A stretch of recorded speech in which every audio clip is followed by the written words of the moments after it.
காதல் காதல் காதல் சீரியல்ல இனிய எபிசோட்ல எல்லாரும் தூங்குனதுக்கு அப்புறம் வீட்டை விட்டு எப்படியாச்சும் வெளியில வந்துடலாம் அப்படின்னு பிளான் போட்டு நம்ம கஸ்தூரி வரும்பொழுது கரெக்டா மாறன் வந்துடுறாப்ல. அது மட்டும் இல்ல, கஸ்தூரி போன்ல பேசுனது எல்லாத்தையுமே இந்த மாறன் கேட்டுடுறாப்ல. அதுக்கப்புறம் என்ன, நீ யாரு கூட ஓட போற, எல்லாம் நான் கேட்டுட்டேன், ஒழுங்கா உன் போனை கொடு அப்படின்னு கேக்குறாப்ல.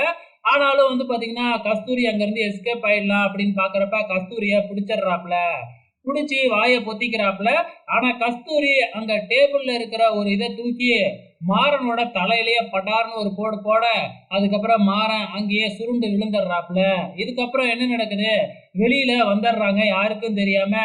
நம்ம கார்த்திகை கிட்டயும் கஸ்தூரி வந்துடுறாங்க. சரி, எல்லாம் ஏந்திரிக்கிறதுக்குள்ள போயிடலாம் அப்படின்னு சொல்லி ரெண்டு பேரும் வண்டி எடுத்துக்கிட்டு கிளம்புனா கரெக்டா கஸ்தூரி வீட்டு வாசல்லையே வண்டி நின்றுடுச்சு. ஸ்டார்ட் ஆகவே மாட்டேங்குது.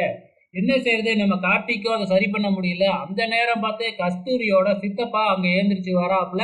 கஸ்தூரி போய் ஒளிஞ்சுக்கிறாங்க. அதுக்கப்புறம் என்ன, என்ன தம்பி யாரு இந்த நேரத்துல இங்க என்ன பண்ற அப்படின்னு விசாரிக்கும் பொழுது, என் ஃப்ரெண்டை பார்க்க வந்தேன், வண்டி பாதியிலே நின்று போச்சு அப்படின்னு நம்ம கார்த்தி சொல்ல, நான் ஒரு விவசாயி இருந்தாலும் எனக்கு எல்லா வேலையும் தெரியும், நானே ரிப்பேர் பண்ணி கொடுக்குறேன் அப்படின்னு சொல்லி சரி பண்ணி கொடுத்துட்றாப்புல. ஸோ சரி பண்ணி கொடுத்துட்டே போயிடுறாப்புல. அதுக்கப்புறம் கஸ்தூரி அவங்க எங்க சித்தப்பா தான், நல்ல வேலை அவர் பார்க்கல, பார்த்துருந்தோம்னா அவ்வளோதான், பார்த்துருந்தாருன்னா அவ்வளோதான் அப்படின்னு சொல்லிட்டு முதல்ல இங்கேருந்து கிளம்பணும் அப்படின்னு ஜீப் எடுத்துக்கிட்டு கிளம்பிடுறாங்க.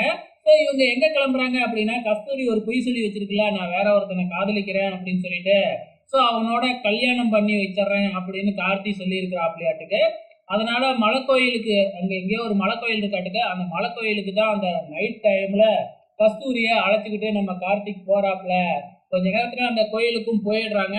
கோயில் மேல ஏறும் பொழுது நம்ம கஸ்தூரிக்கு காலில் அடிலாம் படுது. நம்ம கார்த்தி தான் பார்த்து பார்த்து அழைச்சிக்கிட்டு போறாப்புல.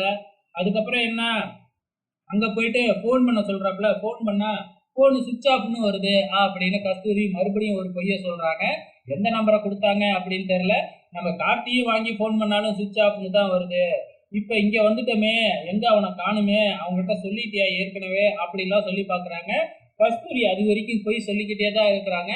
ரொம்பவுமே பதட்டப்படுறாங்க. இதுக்கப்புறமும் நம்ம கார்த்திகை கிட்ட உண்மையை மறைக்க கூடாது, பொய் சொல்லக்கூடாது அப்படின்னு முடிவு எடுத்துடுறாங்க. நான் போய் சாமி கும்பிட்டு வந்துடுறேன் அப்படின்னு சொல்லி கஸ்தூரி போய் சாமி கும்பிட்டுட்டு தைரியத்தை வர வச்சுக்கிட்டு கார்த்திகை கிட்ட போய் உண்மையை சொல்றேன் அப்படிங்கிற பேர்ல ஆரம்பத்துல இருந்து சொல்றாங்க. நான் எப்பா பிரிஞ்சு இருந்ததே இல்லை, அப்படி இருந்தும் எங்க அப்பா ஏற்பாடு பண்ண கல்யாணம் வேணாம்னு இப்படி வரணும், அதுக்கு காரணம் இருக்கு. அந்த மாறன் ஒரு சரியாந்திர பொறுக்கி, அவன் பாத்தீங்கன்னா நல்லவனே இல்லை, எங்க அப்பாவோட சொத்துக்காகத்தான் என்னை கல்யாணம் பண்ணிக்கிறான் அப்படின்னு கதையா சொல்லிக்கிட்டே இருக்கிறாங்க நம்ம கஸ்தூரி. இதோட இனி எபிசோடு முடிஞ்சிருக்கு. வெயிட் பண்ணி பார்க்கலாம் நாளைக்கு என்ன நடக்க போகுதுன்னு.